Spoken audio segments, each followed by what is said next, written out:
Hello everyone. As we all know कि हमारा बस एमपीपीएससी एग्ज़ाम बहुत पास है हमारे prelims.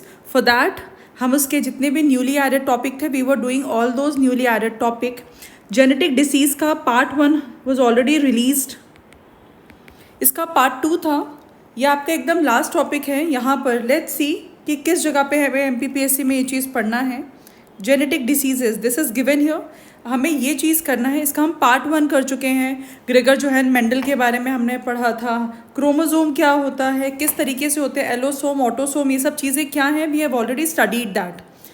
Just to inform you here we are starting with live answer writing program. आप please इसे चाहे तो ज्वाइन कर सकते हैं so that you can pre के साथ आपके मीन्स की भी तैयारी हो जाए। प्रीलिम्स के बाद it is going to start.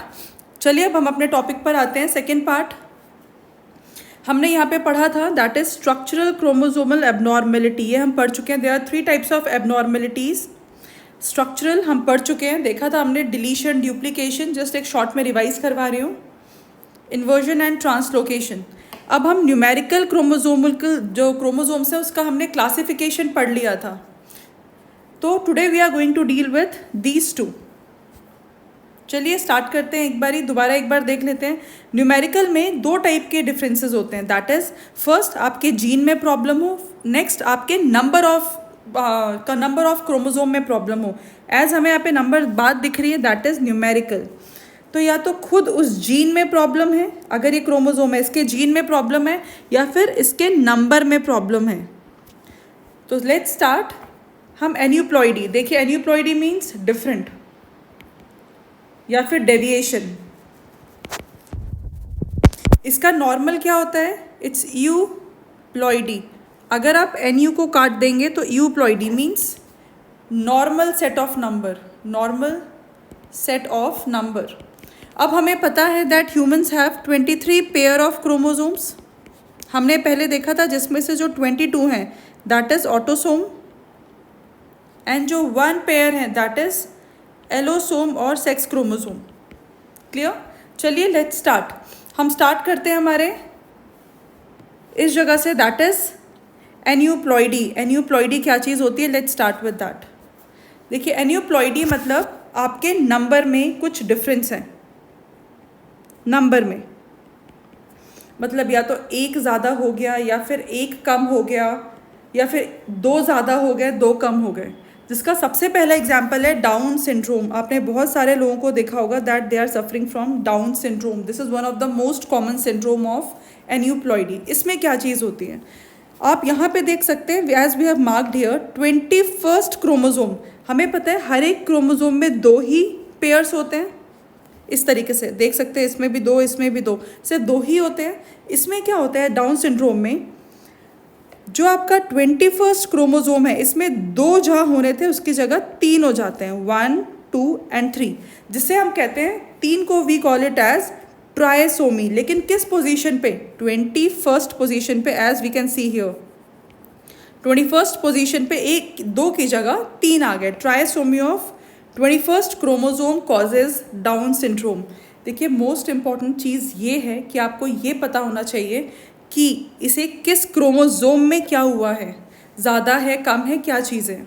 And one more thing, जैसे आप देख सकते हैं हमने एज डिस्कस्ड 22 तक क्या चीज़ होती है, हमारे ऑटोसोम होते हैं। और ये मेल और इट्स ऑटोसोम। ये मेल और फीमेल में दोनों में सेम होते हैं, इसमें कोई डिफरेंस नहीं है। These all do not decide the sex of a person. It is common in male and female. तो ये 21st है तो ऑब्वियस सी बात है कि यहाँ पे क्या होगा, हमारे पास कितने आएंगे? टोटल 46 होने चाहिए थे, 47 होंगे। लेकिन जो 7th बढ़ा, ये किस जगह पे बढ़ा? ऑटोसोम वाले जगह पे बढ़ा। क्लियर? ये आप याद रखिएगा ऑटोसोमल में। इसीलिए आप यहाँ पे देख सकते हैं कि can see here clearly it's 47 that is XX, और 21 चाहे फीमेल में भी इसके होने के चांसेस फीमेल में भी उतने ही हैं जितने एक मेल में हैं। The chances of having Down syndrome are equal in both the genders. ये आप याद रखिएगा। नेक्स्ट चलते हैं। Next we have Klinefelter syndrome. अब अगेन ये ट्राइसोमी का एग्जाम्पल है। दैट इज़ हमारे पास 46 होने चाहिए लेकिन हमारे पास एक और है। लेकिन आप ध्यान दीजिएगा टर्नर सिंड्रोम और क्लेनफेल्टर सिंड्रोम दोनों ही एग्जाम्पल हैं आपके जिसमें क्लेनफेल्टर में एक क्रोमोजोम प्लस हो रहा है, यहाँ पे एक क्रोमोजोम माइनस हो रहा है, दैट इज़ 46 माइनस 1 45 एंड यहाँ पर हो रहा है 47। जो क्लेनफेल्टर है ये हमारे मेल में होता है, टर्नर सिंड्रोम हमारे फीमेल में होते हैं। ये चीज़ आप याद रखिएगा। जब क्लेनफेल्टर सिंड्रोम मेल में है मतलब इसमें क्या होगा, अगर हम इसका कैरियोटाइप देखें, कैरियोटाइप मीन्स जो आपको ये दिख रहा है दिस इज कैरियोटाइपिंग। जब हम इसे कैरियोटाइप करते हैं तो हमें क्या पता चलता है कि जो मेल है उसमें XXY टाइप का कैरियोटाइपिंग आ रहा है कि X और Y, हमें पता है कि XY क्या है मेल और XX क्या है फीमेल, लेकिन इसमें क्या होता है XXY हो जाता है, जिसके वजह से ये है तो मेल, देखने में ये मेल है but it shows some of the characteristic of females. Is it clear? तो इसीलिए इनमें सेकेंडरी सेक्सुअल कैरेक्टर डेवलप नहीं होते हैं। अब हम यहाँ पर आते हैं टर्नर सिंड्रोम। टर्नर सिंड्रोम आप यहाँ पे देख सकते हैं दैट इज़ 45। इसमें क्या चीज़ होती है, इसमें as we all know female में X और X होता है, जिसमें से इनके पास एक X है ही नहीं। यहाँ पे क्या हुआ X और 0 या फिर हम O कह देते हैं, से आजकल फैशन है 2.0 कहने का, ऐसे ही XO। क्लियर? तो यहाँ पर ये फीमेल में होता है और जो फीमेल के XX हैं उसकी जगह XO होता है, देयरफॉर एक। और हमें पता है एक ज़्यादा हुआ तो ट्राई, एक कम हुआ तो मोनोसोमी कहते हैं इस चीज़ को। देयरफॉर 2N मतलब हमारे N मतलब नॉर्मल 23, 2N मतलब 46, तो 2N में से हमने एक माइनस कर दिया, इसमें 2N में से हमने एक प्लस कर दिया, और ये दोनों के दोनों किस जगह पे होते हैं, एलोसोम में। दैट इज़ वाई ये मेल और फीमेल में इम्पैक्ट कर रहे हैं। Is it clear? एक बार फिर देखते हैं Down syndrome, trisomy of 21st chromosome. Klinefelter ये मेल में होता है और इसमें XXY होता है, ये आपको याद रखना है। इसमें XO होता है और ये फीमेल को इम्पैक्ट करता है। अब कुछ और सोमी है, मतलब कुछ और आपको पढ़ना है यहाँ पर। लेट्स सी, एडवर्ड सिंड्रोम कब होता है, जब ट्राइसोमी ऑफ 18th क्रोमोसोम है, आपको ये नंबर याद रखना है किसी भी हालत में। Patau syndrome trisomy of 13th chromosome. Cri du chat syndrome trisomy of 5th। Cri du chat 5वां, पटाउ 13 एंड एडवर्ड 18। और इन तीनों में एक चीज़ कॉमन है, दैट इज़ ये सारी ट्राइसोमी हैं। Is it clear? यहीं पे हमने टोटल हमने ये 2 ये 3, इसके अलावा क्लेनफेल्टर टर्नर एंड इसके अलावा डाउन सिंड्रोम पढ़ा है, जो आपके अगर मैं यहाँ पर आऊँ तो ये एन्यूप्लॉइडी का एग्जाम्पल मिल जाएगा आपको। चलिए आगे चलते हैं। Next we are going into the gene abnormality. अब जीन में भी as we can see here, वापस चलते हैं अपने स्लाइड में, एक है सिंगल जीन या फिर मोनोजेनिक डिसीज़। ऐसी डिसीजेज जो आपके एक क्रोमोसोम में किसी एक चीज़ को ही उन्होंने इम्पैक्ट किया है, it did not impacted multiple genes.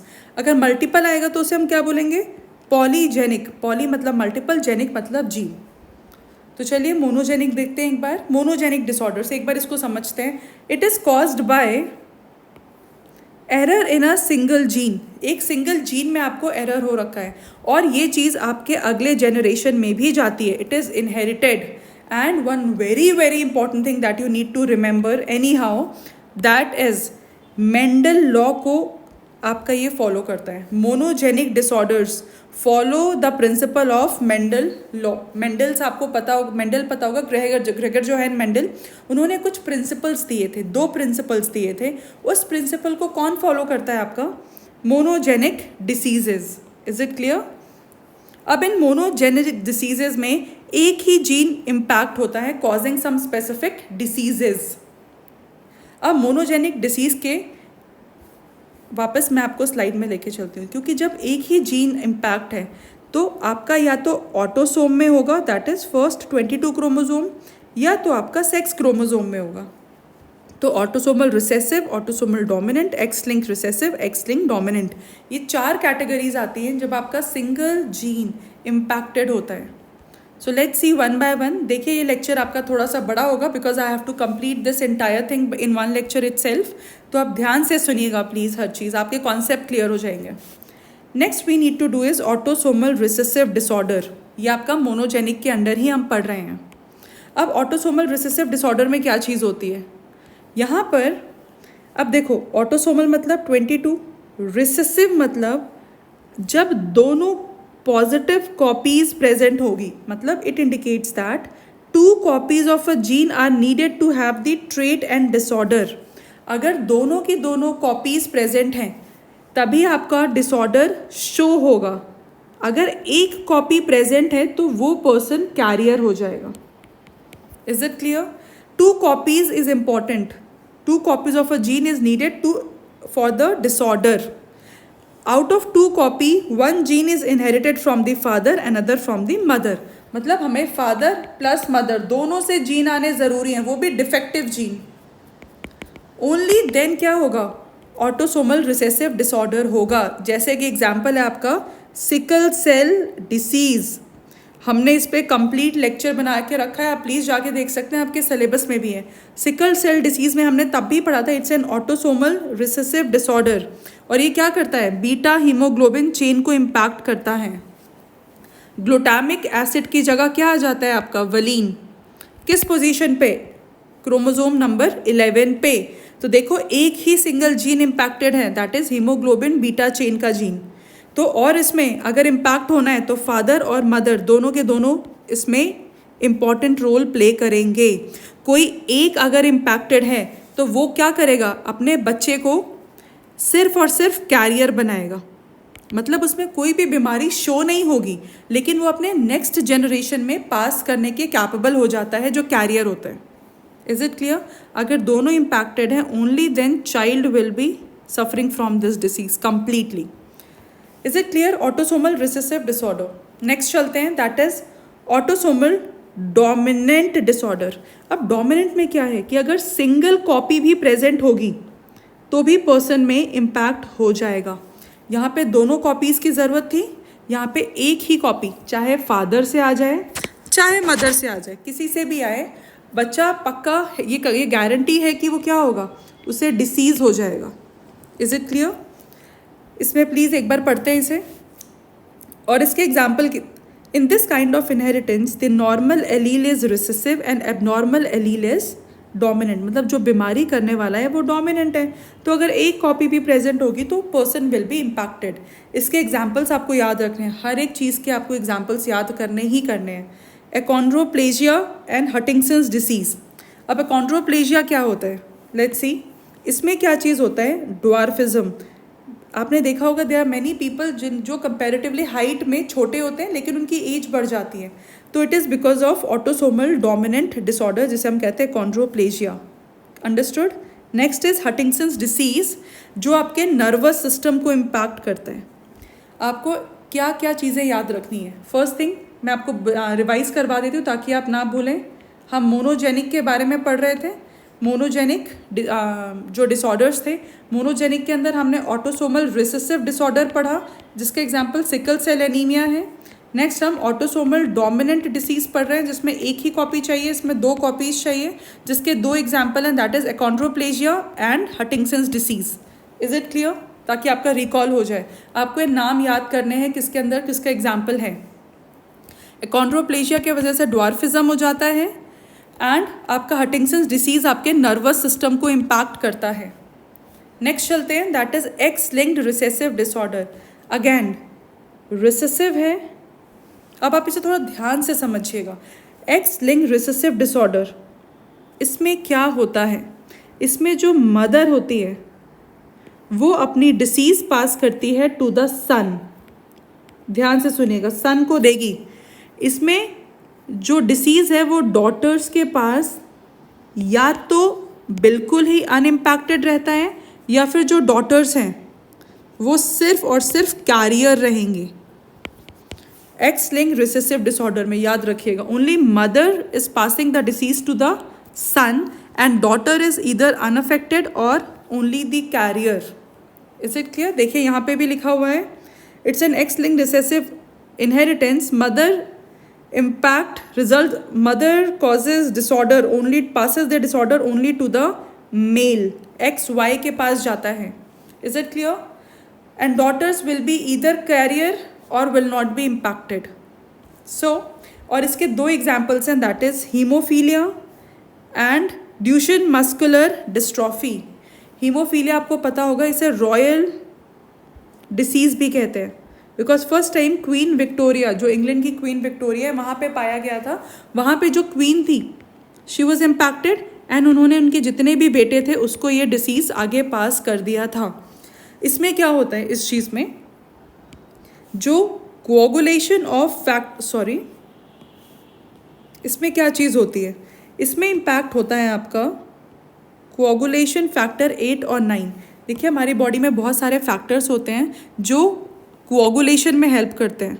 और कोआगुलेशन क्या होता है, जो खून का, कभी आपको चोट लग जाती है तो उस जगह से खून अचानक से बहना बंद हो जाता है, क्योंकि वहाँ पे क्या हो जाता है, कोआगुलेशन हो जाता है, blood coagulates, that is why bleeding stops. लेकिन इसके लिए हमें चाहिए होता है दो फैक्टर्स, फैक्टर 8 या फिर फैक्टर 9।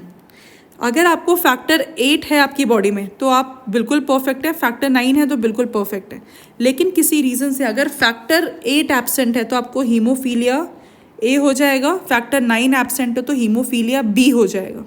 आपको इतने डिटेल में जाने की ज़रूरत नहीं है, जस्ट नीड टू अंडरस्टैंड। तो इसमें क्या हुआ, coagulation is impacted because there is absence of factor 8 और 9 depending. Next is Duchenne muscular dystrophy. इसमें क्या चीज़ होती है जो आपको मेनली याद रखना है, that is muscle become weak, more fragile, that is all. Dystrophy मतलब होता है वीक होना, तो इसमें आपकी जो मसल होती है वो वीक हो जाती है। And this is the example of your X linked recessive disorder. Next चलते हैं, that we have is X linked dominant disorder. अब आप समझ रहे हैं एक्स लिंक मतलब इसमें कौन सा क्रोमोसोम इम्पैक्टेड है, इसमें हमारा एलोसोम डोमिनेंट है। तो इसमें मेनली क्या होगा, जो मेल है वो अपनी सारी डॉटर्स को, जितनी भी उसकी डॉटर्स होंगी उसको वो डिसीज़ पास कर देगा। और अगर फीमेल है तो वो सिर्फ 50% अपने चाइल्ड को डिसीज़ आगे पास कर देगी। कुछ समझ नहीं आया, थोड़ा हौच पौच हो रहा है, एक बार इसमें समझते हैं किस तरीके से। एक्स मतलब हम इसे दो कंडीशन लेते हैं, एक्स मतलब मेल, एक्स मतलब फीमेल, एक्स वाई मतलब इट्स मेल। अगर मेल को कोई डिसीज़ है, हम ये डॉट मार रहे हैं डिसीज़ है, तो किस तरीके से कॉम्बिनेशन होता है, एक्स एंड एक्स वाई, फिर सेम इससे एक्स और X and Y, sorry this is normal. अब आप देख सकते हैं कि मेल ने अपनी दोनों डॉटर को, डोमिनेंट है मतलब एक कॉपी काफ़ी है, दोनों डॉटर को अफेक्ट कर दिया, लेकिन mail is absolutely perfect.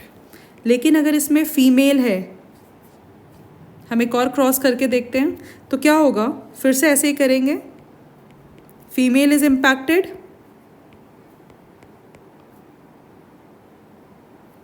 Sorry इसमें ये वाला आएगा, नॉट दिस